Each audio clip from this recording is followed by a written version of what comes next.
สวัสดีค่ะมื้อนี้ยายแก้วแฟมิลี่สิพามาใส่ปุ๋ยน้ำหมักเนาะเฮาก็ใส่ไปแล้วเทื่อนึงเนาะบัดนี้ก็สิใส่อีกเพราะว่าตัดพักหลายมื้อวานนี้ตัดได้เงิน100 กว่าบาทเนาะตัดหลายเฮาก็สินำปุ๋ยฮดให้มันแตกแหนงใหม่สิได้เก็บให้เพิ่นอีกเนาะใส่ปุ๋ยน้ำเฮาคือเก่าแหละพี่น้องปุ๋ยน้ำหมักสูตรรวมเนาะเราก็จะใส่แก้วปิกหาบ่เห็นก็เลยตัดเอาแก้วอันนี้เนาะตัดเอาอันใดเขาใส่ได้เขาก็แต่งเอาเนาะแก้วปิกเขาก็ซ้ำปิกเหล่าเนาะเนี่ยแก้วใหญ่เนาะเขาก็ผสมน้ำ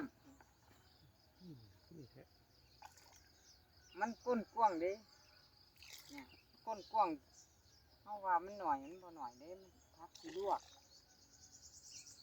ใส่หลายพักลวกด้วยพี่น้องนี่คือว่ายายแก้วบ่บอกจะใส่ในถังไว้เนาะแล้วก็ผสมถังไว้ถังมันประมาณมันใหญ่เนาะเขาก็ใส่เต็มเป๊กนี่แหละใส่อีกแค่น้อย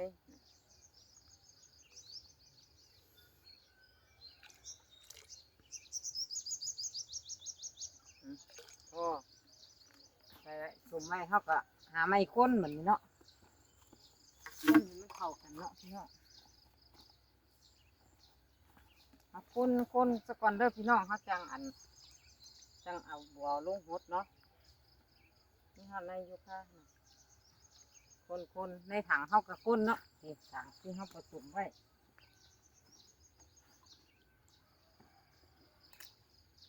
คนเนาะก็เทใส่บัวหดที่เก่านี่พี่น้อง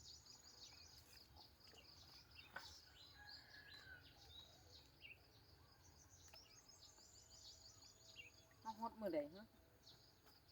งูจังละหดบางอาทิตย์บางอย่างนี่เนาะ ยายแก้วก็ลืมเนาะฟักงามหลายจนลืมนี่เนาะบ่ได้บามือจะเทื่อแม่ตัดซุมือเนาะถือว่างามเร็วเกินคาดเนาะ บ่ได้เว้นมือสนอ บ่ได้เว้นมือ คนโบราณบามือ โบราณเนาะคนโบราณเนาะหญ้าก็เกิดหลายบ่มีเวลานกให้ ปุ๋ยน้ำสูตรนี่เร่งโตดีพี่น้อง สิเริ่มเติบโตไว้ เร่งให้พืชเติบโตเร็วขนาดโดยเฉพาะผัก บ่จะพัก หมดไปทีเดียวก็ขึ้นบืดๆแล้ว บ่ว่าจะพักคุณฮดบักละมุด เป็นปุ๋ยน้ำสูตร ผสมที่เข้าผสมขึ้นเองจากปุ๋ย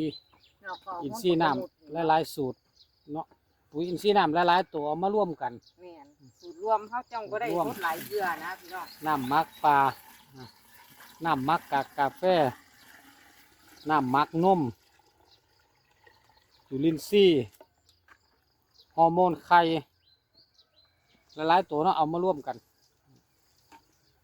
นี่กำลังผลิตไว้อีกหลายตัวอยู่เดี๋ยวจะมาผสมกันอีกเห็ดเป็นปุ๋ยอินทรีย์น้ำสูตรผสม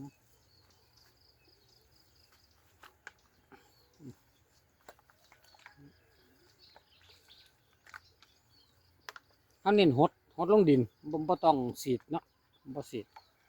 หดลงดินให้มันไปอยู่ดินนะครับเพราะว่ามันเป็นปุ๋ยอินทรีย์น้ำที่ละลายน้ำได้อยู่แล้วนะครับลงไปอยู่ดินแล้วให้พืชดูดขึ้นเอา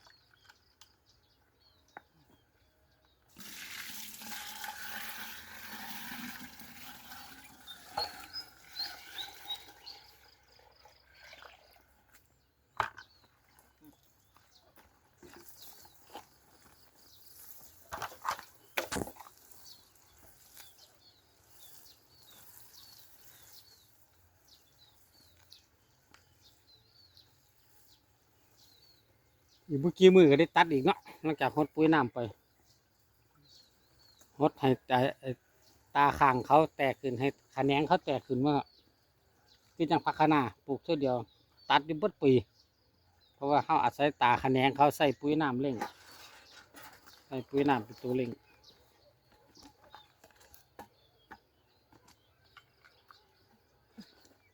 เงียบดึกวะ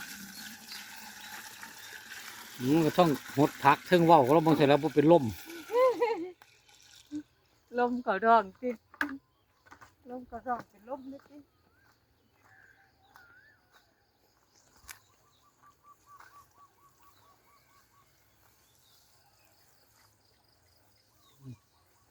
ตัดจนบางตาเลยพี่น้อง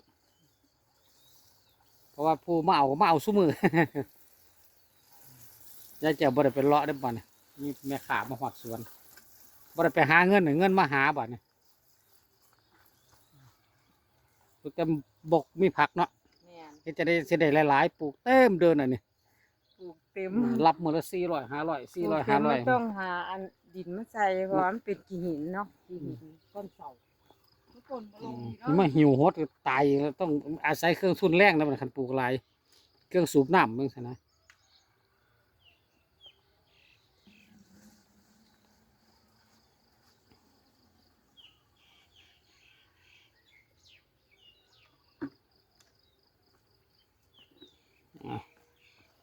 รดน้ำปุ๋ยรดน้ำพักด้วยปุ๋ยน้ำสูตรผสม ด้วยปุ๋ยอินทรีย์น้ำสูตรผสมเนาะ คุณเบิ่งพี่น้องพักหอมป้อมเกิดเองก็ยังงาม หอมป้อมคืนเองเหมือนในมันแห้งต้นแห้งในมันหล่นลงไหม แปลงเป็นแปลงพักหอมป้อมเด้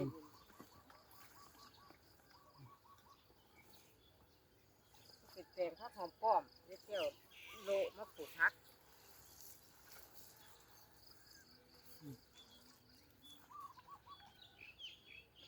ซุ่มอยู่ข้างเคียงผลพลอยได้ก็งามขึ้นกันพระอีตูพี่น้องเห็นบ่พระอีตู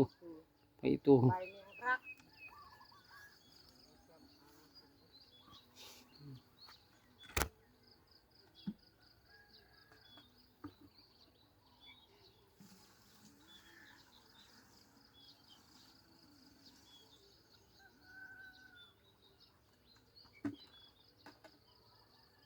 ช่วงหดน้ำปุ๋ยเขาบ่หดโศกก็ได้ดอกเขาหดเพราะว่าเขาหดน้ำมาแน่แล้ว บริหดสูบดอกหด หดธรรมดา ผิวธรรมดาเนี่ยพี่น้องเป็นหดสูบก็ได้เด้เพราะว่ามันเป็นปุ๋ยเนาะ หดโศกแล้วสิเข้มข้นเกิน จ้ามันสิเปื่อยเอาก็หดคือหดน้ำปุ๋ยทั่วไปนะพี่น้อง เอา ที่จะไปของคุณละมัน ฮะ บ่โอ้ยเว้ยอ่ะสุดท้ายนี่ก็ฝากกดไลค์กดแชร์ฝากกดไลค์กดแชร์กดติดตามช่องยายแก้วแฟมิลี่นะคะผู้ใดอยากเก็ดเป็น เดี๋ยวติดตามยายแก้วไว้เนาะเบิ่งคลิปให้จบดูโฆษณาให้จบ เฮ็ดหยัง แล้วก็เป็น เฮ็ดหยัง ปลูกพักใส่ปุ๋ยพักวิธีเฮ็ดยายแก้วสิบอกให้เบิดเนาะ วิธีเฮ็ดปุ๋ยบ่ จ้าวิธีเฮ็ดปุ๋ยยายแก้วก็บอกวิธีปลูกพักซ้ำหมองเก่าเนาะซ้ำหมองเก่าเรื่อยๆเฮ็ดจังไดมันจังสิงามยายแก้วก็เฮ็ดให้เบิ่งเนาะเฮาก็เอาดินใหม่มาใส่แหน่จักหน่อย ดินเก่าแหน่ดินใหม่แหน่เพราะว่าเฮาบ่มีดิน ถ้าผู้ใดมีดินก็เอาใส่ใหม่เบิดเลยแห่งดีเนาะแต่ยายแก้วบ่มีดินเนาะยายแก้วก็ผสมอันละเล็กละน้อยก็งามคือเก่านี่ อ่ะ เทือที่สามบัดนี้เบิดชุดนี้ก็เทือที่สี่ยายแก้วก็ปลูกซ้ำที่เดิมเนาะสุดท้ายนี่ก็บอกสูตรเบิ่แล้วเนาะ